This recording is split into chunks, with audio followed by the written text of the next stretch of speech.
Estou de volta hoje para falar sobre os prodígios do inconsciente.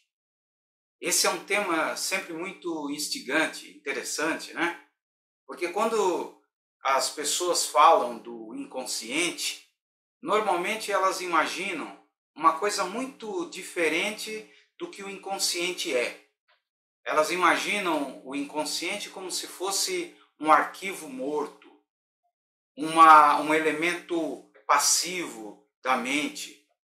Eles imaginam normalmente que a consciência é a parte ativa, enquanto a inconsciência é como se fosse apenas um arquivo, um depósito, né, de informações. E hoje você perceberá que essa noção é uma noção falsa. Na verdade, o inconsciente, pelo menos o inconsciente da psicanálise, o inconsciente freudiano, é algo extremamente dinâmico. É uma parte, né, viva da mente humana. Não pode ser comparado a um arquivo, a alguma coisa estática. Ao contrário disso, né? Veremos que o inconsciente, ele vive a sua estrutura à parte. Ele vive todo o seu sistema à parte do sistema da consciência. Por isso, falar dos prodígios do inconsciente é falar daquilo que pode nos surpreender, pode muitas vezes ser pensado até como algo sobrenatural. É muito importante, né, frisar que sem o conhecimento científico, o conhecimento psicanalítico, as pessoas normalmente aderem a visões um tanto supersticiosas da mente, do inconsciente. Por isso eu escolhi falar sobre os prodígios do inconsciente numa série de 3 programas.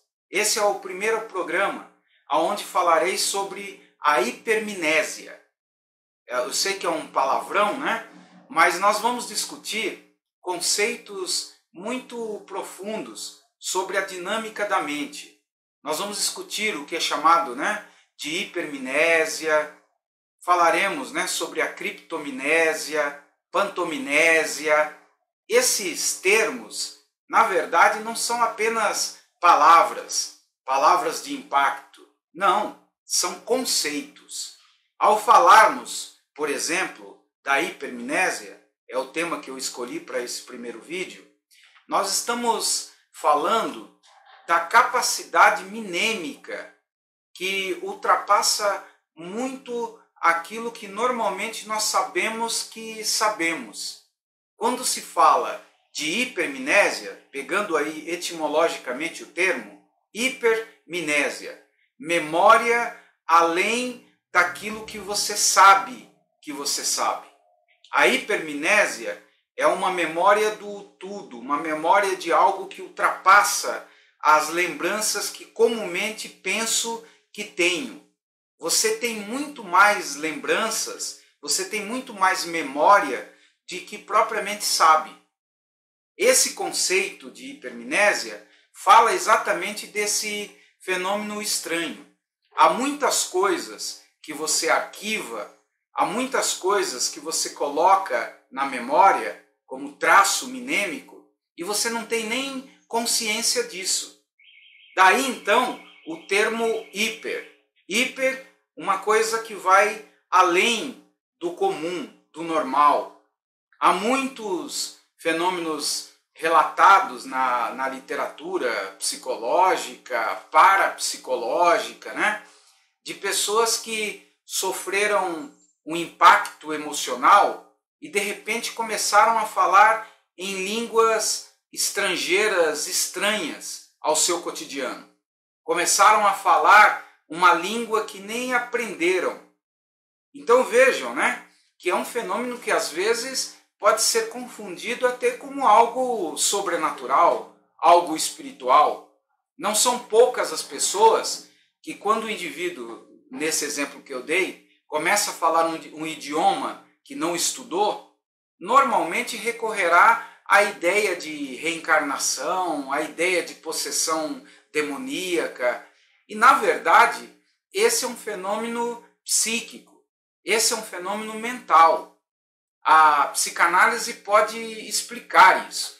Por quê? É só entendermos que parte das nossas memórias ficam dissociadas da memória útil, da memória utilizada. Então você decora, você coloca muita coisa na memória que você não sabe que colocou. Deixa eu dar um exemplo aqui fraco, mas ilustrativo. Vamos supor que você esteja num restaurante, né, com uma pessoa em uma mesa e na mesa ao lado um grupo conversa em grego. Você está conversando com a pessoa da sua mesa, mas de alguma maneira a sua inconsciência abrange também aquilo que está ao lado, abrange aquilo que você não está ouvindo diretamente, mas está ouvindo inconscientemente. Por isso, em um outro momento qualquer, num surto emocional, em um momento qualquer de estado alterado de consciência, o indivíduo hipoteticamente pode falar em grego. É lógico que ele não vai falar propriamente um outro idioma. Ele vai apenas, relembrar aquilo que foi dito.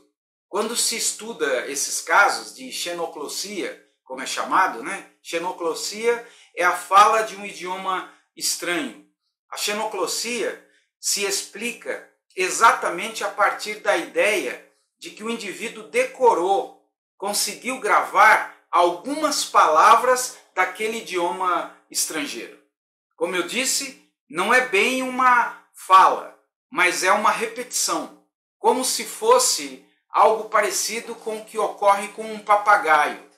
Não é isso que ocorre? O papagaio consegue decorar algumas palavras, O inconsciente, nesse sentido, conseguiria gravar, fazer com que aquela informação ficasse num nível, diríamos, inferior ao nível da consciência.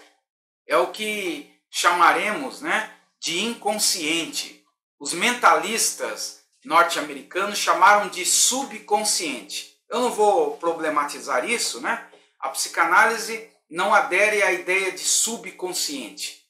Mas nós podemos dizer que certa memória que não está sendo utilizada na consciência fica nesse subconsciente, ou se preferirem, a uma nomenclatura mais psicanalítica, fica na pré-consciência. E nessa pré-consciência, o indivíduo pode ter acesso, num estado alterado de consciência, num momento de forte emocionalidade, a algumas informações que estão ali registradas, mas não estavam disponíveis porque não eram úteis para a parte consciente da mente. Quando nós falamos da mente consciente, a mente ela age pelo princípio do utilitarismo, da utilidade. O que vem à consciência é aquilo que é útil. O que não é útil, eu esqueço. O esquecimento é uma maneira de não abarrotar, de não paralisar a consciência. A consciência não pode, existir, operar frente a muito material, muitas informações. Parte dessas informações são colocadas na chamada inconsciência, ou, se quiserem, na pré-consciência. Além dessa pré-consciência, nós ainda teríamos o inconsciente sistêmico da psicanálise. Mas num sentido pedagógico, visando aí, didaticamente fazer com que vocês entendam o conceito, é só imaginarmos que no sentido da hipermnésia, nós temos muito mais informações que nós sabemos que temos. É por isso que eu sempre digo aos meus alunos que nós sabemos muito mais do que nós sabemos. Nós não sabemos tudo o que sabemos. Por quê? Uma parte daquilo que nós sabemos, uma parte das informações que estão disponíveis à mente, estão dentro de uma área que normalmente não é acessada. Só é acessada a partir desse princípio utilitário. E como você não utiliza, por exemplo, o grego, estando, né, no Brasil, é lógico que isso ficaria totalmente dissociado. A evocação, a volta desse material se daria a partir de um princípio de emocionalidade extrema, onde os limites entre consciência e inconsciência deixam de existir de uma forma normal, fazendo com que aquela parte crítica que barra deixe temporariamente de existir e as informações que estão nessa pré-consciência adentrariam a chamada consciência humana. Então vejam que o fenômeno da hipermnésia é um fenômeno interessantíssimo. É isso que faz com que o inconsciente trabalhe, né, para o sujeito. Quantas vezes não se relatou na literatura de que o indivíduo dorme com um problema, dorme pensando em resolver algo e durante a noite ele sonha exatamente resolvendo aquele dilema. E ao acordar ele tem magicamente a resposta. Coloquei entre aspas porque não existe nada de magia aí, não há nada de sobrenatural. O que existe é que o inconsciente tem muito mais informações de que a consciência sabe. Por isso, quando nós temos algo a resolver, além de estarmos operando essa questão da solução em nível consciente, estamos operando também essa questão em nível inconsciente. Muitas vezes nós nos utilizamos, né, dessas informações que estão dissociadas, mas estão ali, estão disponíveis à parte inconsciente. Em outros termos, é possível afirmar, então, a partir de tudo isso que eu disse, né, que a mente humana ela é prodigiosa. A mente humana só precisa de certos estímulos para trazer à tona um cabedal de conhecimento que muitas vezes está soterrado, muitas vezes, né, está inconsciente ao sujeito. É o que ocorre quando um escritor, por exemplo, vai escrever um livro. Eu, como sou escritor, como já escrevi livros, eu sei bem a sensação de escrever. É como se você fosse possuído, em certo momento, por uma outra mente. Certas informações, certas memórias, né, começam a aflorar. Isso está ligado exatamente à hipermnésia. É lógico, como eu afirmei, não há nada de mágico.